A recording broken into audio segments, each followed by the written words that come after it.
फाशीची शिक्षा झालेल्या कैद्यांना फाशी देण्याची सध्याची पद्धत रद्द करून त्याऐवजी कमी वेदनादायी पर्यायी पद्धतींचा अवलंब करण्याची मागणी करणारी याचिका सर्वोच्च न्यायालयाने मंगळवारी फेटाळून लावली।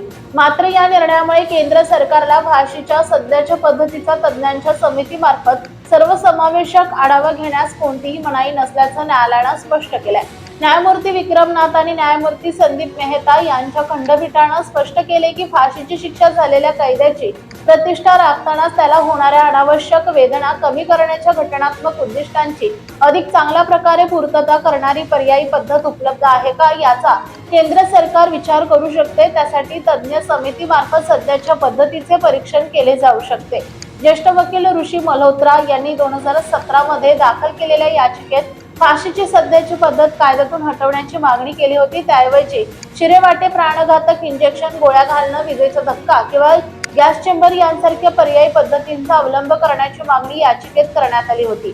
फाशीची शिक्षा झालेल्या कैद्याला फाशी किंवा प्राणघातक इंजेक्शन यापैकी किमान एक पर्याय निवडण्याची संधी मिळावी असा युक्तिवादही करण्यात आला।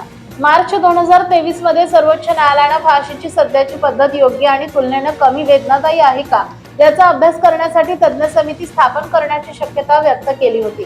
या संदर्भात केंद्र सरकारकडून अधिक चांगली आणि वस्तुनिष्ठ आकडेवारीही मागवण्यात आली होती।